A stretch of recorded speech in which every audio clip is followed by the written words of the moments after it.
हाँ बच्चों, good evening. ये आपके लिए हिंदी का एक टॉपिक है उपसर्ग। क्या है? उपसर्ग। कभी कभी क्या होता है, उपसर्ग की परिभाषा आ जाती है। तो परिभाषा क्या है?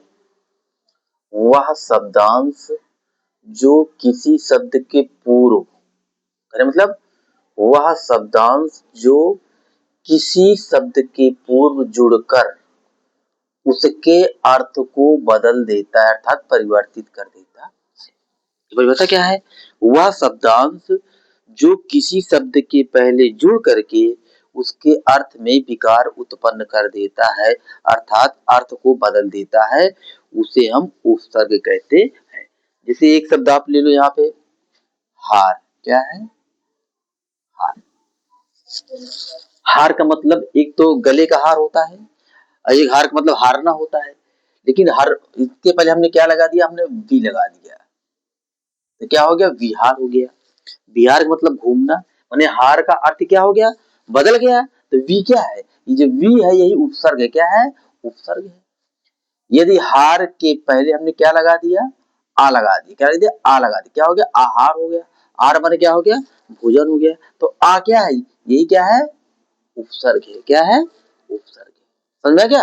अर्थात वह शब्द जो किसी शब्द के पहले जुड़ करके उसके अर्थ को बदल देता है, उसे हम उपसर्ग कहते हैं। एकदम इजी। अब हिंदी में उपसर्ग कितने प्रकार के होते हैं? 3 प्रकार के होते हैं। संस्कृत के उपसर्ग, हिंदी के उपसर्ग और अरबी फारसी के उपसर्ग। 3 प्रकार के होते हैं। तो जो हम पढ़ते हैं अधिकतर हिंदी में, वो संस्कृत के उपसर्ग पढ़ते हैं।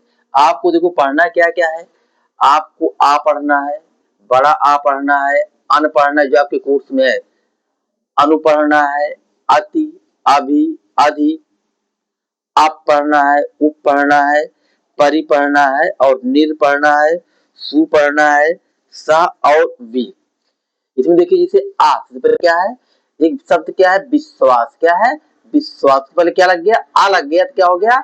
अविश्वास हो। क्या हो गया? अविश्वास हो गया। एक शब्द सुविधा।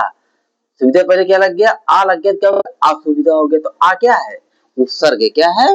उपसर्ग है। एकदम आसान है। दूसरा क्या है? चरण। चरण माने होता है पैर। आ लग गया तो आचरण हो गया। कर्षण के पहले आ लग गया तो आकर्षण हो गया आपका। मरण मतलब मरना, आ लग गया तो आमरण हो गया है। दूसरा अन शब्द है, अनर्थ। अब देखिए इसमें क्या करना है आपको, जब भी ये आता है अन वाला जो आता है, तो अन वाले में देखिए आपको ध्यान क्या देना है। जैसे कभी कभी क्या होता है, दे देता है ऐसे अन धन अर्थ। अब इसमें कौन सा सही है कौन सा गलत है? तो ये जिसमें नीचे हलंत लगी होती है ये सही होता है। अन धन अर्थ बराबर अनर्थ होता है। अगला देखो, अनादि। अन धन आदि। आप देखना कि जहां पे हलंत लगी हो वही वाला अन सही हुआ। क्या होगा? वही सही होगा। अक्सर गलत हो जाता है जिसमें नीचे क्या लगी हो? हलंत लगी हो। जैसे अनंत, तो क्या हो जाएगा? अन धन अंत हो जाएगा। तो ये हलंत अगर लगी है तो वही सही होगा, अन्यथा गलत। अगला देखो, अनुचर। तो आप कर लोगे। चर एक स्वतंत्र शब्द है। क्या स्वतंत्र शब्द है? अनु लग गया तो अनु उपसर्ग है, आपको मालूम पहले से। कारण में अनु, आप इसको भी लगा लोगे। अनुक्रम में क्रम के बाद क्या लग गया? अनु लग गया, इसको भी आप लगा लोगे। तो अनु क्या है? उपसर्ग है। अगला अति। देखो इसको भी आप कर सकते, सय में अति लगा, अति उपसर्ग तो है। लेकिन यदि अत्याचार शब्द आ गया या अत्यधिक शब्द आ गया तो यहाँ पर आपको ध्यान देना है, जहां पर आधा ता आ जाए वहां पर अति उपसर्ग होगा। जैसे आप देखो,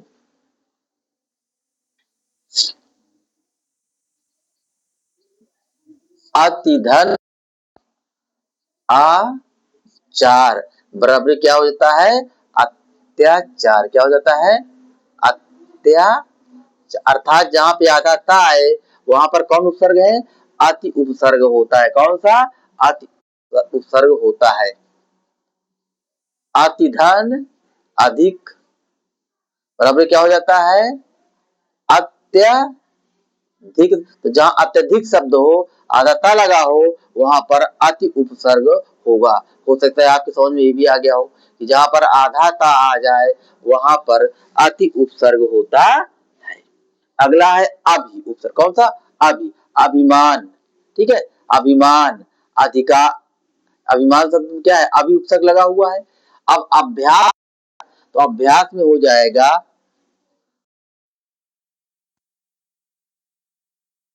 बराबर अभ्यास। याद रखना जहां पर आधा भा है, क्या आधा भा है, वहां पर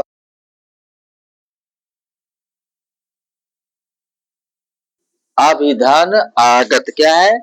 अभिधन आगत बराबर अभ्यागत। क्या हो जाएगा? अभ्यागत। अब यहाँ देखो क्या है, आधा भा है तो यहाँ क्या हो जाएगा? अभि उपसर्ग हो जाएगा। यदि आधा ता आता है तो अति उपसर्ग है, यदि आधा भा आता है तो वहां पर अभि उपसर्ग होगा। ये जो आपको कठिन है वही बता रहा हूं, जहां पे आप अक्सर फंस जाते हैं। अगला है अधि। क्या है? अधि माने अधिक होता है। जैसे अधिकार शब्द का पता हो जाएगा कि कार के हमने क्या लगा दिया आगे? अधि। तो अधि क्या हो गया? अधि उपसर्ग हो गया। लेकिन जब शब्द आता है, क्या आता है? अध्यक्ष। अध्यक्ष को जब खंड हम करेंगे तो हो जाएगा अध्यक्ष। अधिधन अच्छ हो जाएगा। तो ये क्या है? आदि। जहां पर आधा धा है तो वहां पर समझना कि आदि उपसर्ग है। क्या है? आदि उपसर्ग है। अधिधन आपक बराबर अध्यापक। क्या होता है? अध्यापक। अर्थात जहां पर आधा धा है वहां पर अधि उपसर्ग होता है। अगला देखो अप। आप कर लोगे। कार में अप लग गया, अपकार हो गया। यश में अप लग गया, अपयश हो गया। ये साधारण से है। अप आप कर लोगे, यदि आपको याद है। उप भी आप कर लोगे। उपकर, उपसा, उपकार, उपनयन, उप, उपसर्ग, उपकार, कुछ भी कर लो, ठीक है। तो उप भी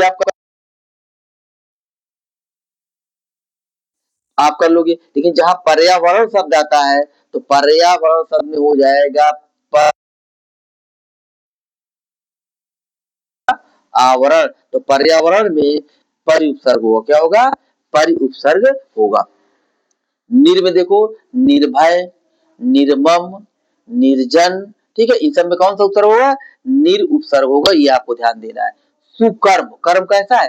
सुंदर कर्म है। सु क्या है? उपसर्ग है। यस, सुयस। गम, सुगम। क्या है? सुगम बने अच्छा रास्ता है। तो सु क्या है? उपसर्ग है।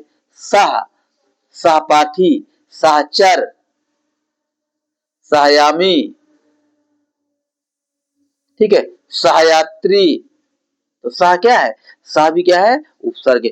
वी, अगला क्या है? वी भी उपसर्ग। विकार, विवाद, विमल, विनय, विकास, ये क्या है? उपसर्ग है। आपको कुल मिला करके इतने थोड़े उपसर्ग हैं, ये थोड़ा याद करना है आपको। आ बड़ा आ, अन, अनु, आदि, अपि, ठीक है, अति, अप, उप, परि, निर, सु, सह, वी, ये इतने उपसर्ग आपको याद करने हैं। ये थोड़े से हैं। ये आपका 1 नंबर का आता है क्वेश्चन। कितना? 1 नंबर का आता है। अगर आप हल्का सा समझ लेंगे तो अपने आप इसको कर लेंगे।